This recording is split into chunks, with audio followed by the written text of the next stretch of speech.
Hi, good morning, one and all. Last class we can discuss about kingdom and phylums. Basically, this topic is not present in the Akanksha material. Why? Because it is IP pattern that is based upon the NEET pattern. That's why this small topic is not present in that our material. But MCET point of view, it is very important one. See, next we can go for the class. See, here I already said the class means it includes so many orders. It includes one or more related orders. The class Mammalia includes the order Rodentia. Rodentia indicates rats. Chiroptera indicates bats. Cetacea indicates whales. Carnivora indicates dogs. Primates, they can include monkeys, apes, gorillas, gibbons and mans. These are all of the primitive to mans. Gibbons indicates the మనకు కొండముచ్చులు అని అంటారు. ఇవన్నీ మనకు primates కిందకి వస్తాయి అన్నమాట. That's why these are all are the orders that is include under the class of Mammalia. Now we can go for the order. Order means so are one or more related families is present. It include assemblies of one or more related families. This families includes Felidae. Felidae indicates cat family. IDAE, it is the suffix form. This IDAE indicates the family. Canidae, dogs. And carnivora along with, these are all the carnivores. Carnivora along with Hyenidae, Hyenians. Arsidae, beards, ఎలుగుబంట్లు. Now if you go for the family, family means what? They having so many genus is present. It includes one or more related genera, that is the genus, and can be distinguished from one family to the another family. Suppose family Felidae includes the genus are cats and genus of leopards, that is the Panthera. The member of Felidae can be distinguished from the Canidae. Adding suffix iad to the generic name forms the name of the family. Example, it means, suppose here what it indicates, Felidae indicates a cat family, Canidae indicates a dog family. Both are different. And for every family suffix end one we can add what? IDEA. Suppose Felis means cat. If we add IDEA, that will be indicates what? Suffix 1. And then suppose if you go for the, if you give an example, a family to which man belongs. Hominidae, it means we are the Homo sapiens. Homin IDAE, Hominidae is the family of a man.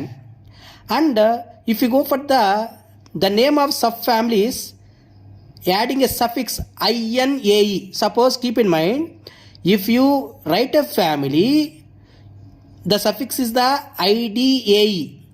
Subfamily, below the family, that is called as a subfamily.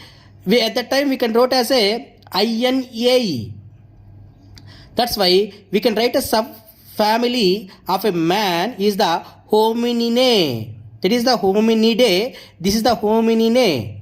And the name of superfamily, above the family, that is called as a superfamily. In that we can add a OIDEA, Hominoideae.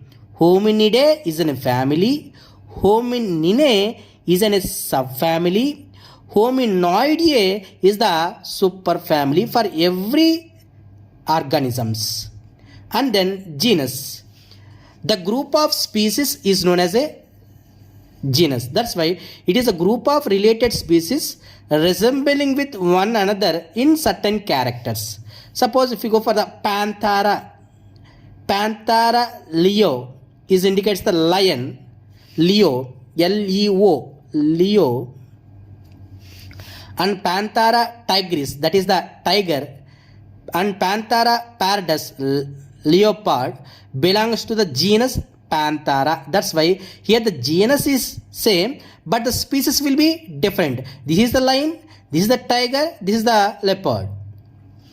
And if you go for the species, what is species? Species is the basic unit of classification for hierarchical taxonomical system. If you keep in mind, if you go for the species 2 up to the kingdom, the relative, it means resemble characters will be less. That's why more resemble characters can be seen in species compared to family, genus having a more resemble relative characters. That's why if you go for the lower hierarchy level to the higher hierarchy level, the resemble characters will be reduced. That's why species is a group of similar organism sharing a common gene pool and interbreeding freely. అంటే same species సెక్షువల్గా interbreeding means సెక్షువల్గా participate చేసి they can produce a offsprings and also having a same gene pool. మనకు ఎన్నైతే chromosomes ఎన్నైతే jeans ఉంటాయో same అదే స్పీసెస్లో కూడా అదే విధంగా ఉంటుంది. దట్స్ వై ఎప్పుడైతే సేమ్ స్పీసీస్ సెక్షువల్గా పార్టిసిపేట్ చేస్తుందో ఆటోమేటిక్గా the population is increasing.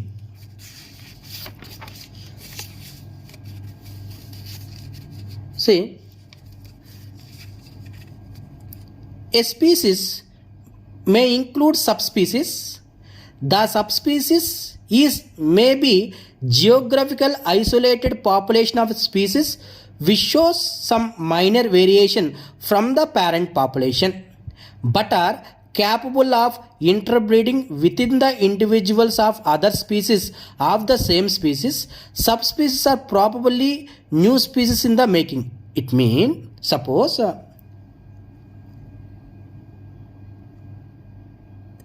this is the Carvus splendens khaki.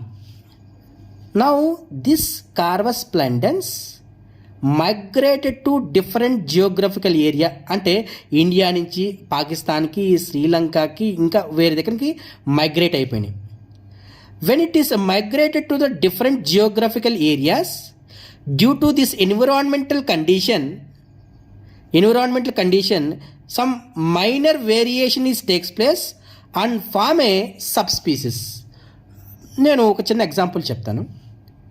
Suppose ఈ కాకే పాకిస్తాన్కో ఎక్కపోతే ఇంక వేరే ఊరికి ఎక్కడికో వెళ్ళింది, వేరే ప్లేస్కి ఎక్కడికో వెళ్ళింది. ఇక్కడ ప్లాంట్స్ ఎక్కువ ఉన్నాయి. ప్లాంట్స్ ఎక్కువ ఉన్నాయి అంటే సీడ్స్ కూడా ఎక్కువ ఉన్నట్టేగా. సీడ్స్ ఎక్కువ ఉన్నప్పుడు నీకు బీక్, ఆ ముక్కు అనేది షార్ప్గా ఉండాలా, ఇట్లా బ్లంటెడ్గా ఉండాలా? అంటే ఆ సీడ్ని పట్టుకోవడానికి ముక్కు ఏ విధంగా ఉండాలి? బ్లంటెడ్గా ఉండాలి. అప్పుడు ఈజీగా క్యాచ్ చేసుకోవడానికి పనికొస్తుంది. ఎట్ ద సేమ్ టైము ఇంకొక స్పీసెస్ ఇంకొక ఏరియాలోకి వెళ్ళింది. అక్కడ ప్లాంట్స్ తక్కువ, ఇన్సెక్ట్స్ ఎక్కువ. ఇన్సెక్ట్స్ ఎక్కువ ఉన్నప్పుడు నీకు బీక్ ఎలా ఉండాలి? షార్ప్గా ఉండాలి. అంటే ఇలా పట్టుకోవడానికి షార్ప్గా ఉండాలి.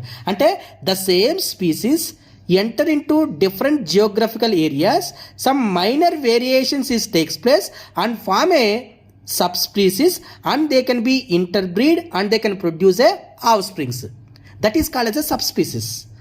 That's why can I say this species they can form some new species based upon modification and based upon their environmental condition.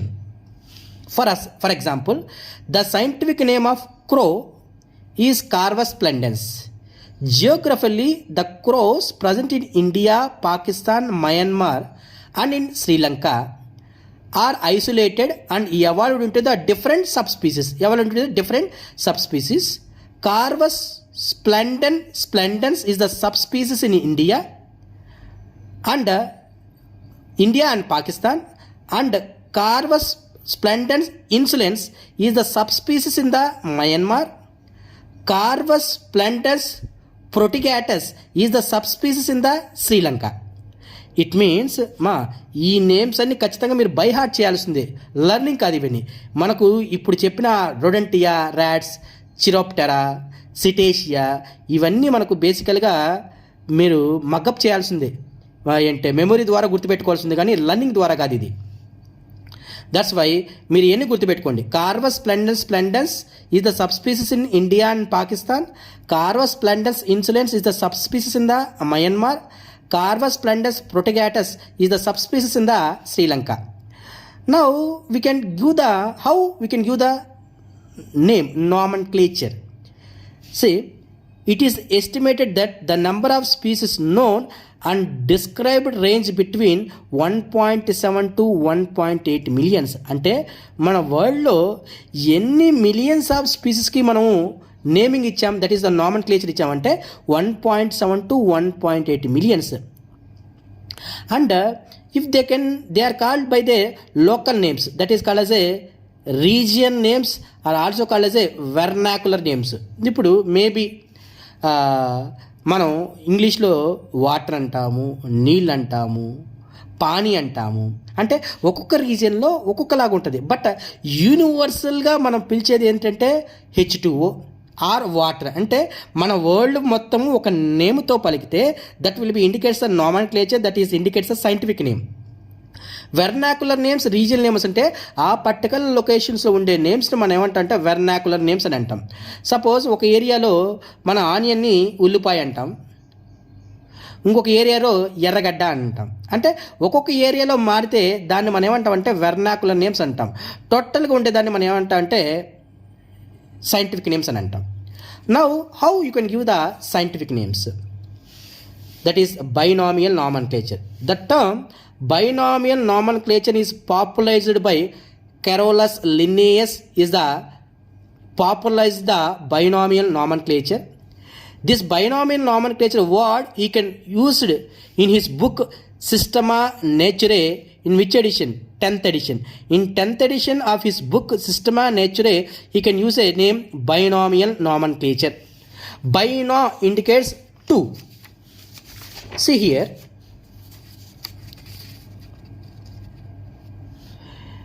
binomial nomenclature is the type of nomenclature in which each organism provided with a appropriate scientific name consists of two components, that is called as a binomen. The first, it means what I said, the scientific name having a two components. The first component is the genus and the second component is the species. Genus is a noun and species is an adjective. Generic name is starting with a capital letter. Species name is starting with a small letter. Keep in mind. That's why the name must be a Latin or Latinized form, printed in the italic forms. Names taken from the Latin words, printed in the italic forms. And at the time of written, you can underline that scientific names. Suppose if you go for lion, the scientific name of lion is the Felis leo. Felis is a genus. The starting letter is the capital letter. Species Leo, the starting letter is the small letter. This is the capital letter, this is the small letter. You have to underline this one. That is the first rule. The second rule, who gave the name, who discovered this name, you can write after the scientific name, the second point. That's why who will discover this name? Felis Leo, discovered by Linnaeus. That's why after scientific name you have to write a scientific name, either in full form or abbreviated form, or Felis Leo Lin. Suppose due to some condition, if any changes takes place in the scientific name, at the time before that the line scientific name is the Felis Leo. Later it will be changes to Panthera Leo. But who is discovered before, in brackets we can write the name before who gave the name Linnaeus. In bracket you have to write the name Linnaeus, comma, yet in which year it will be discovered? 1758. Like that you can write the scientific name.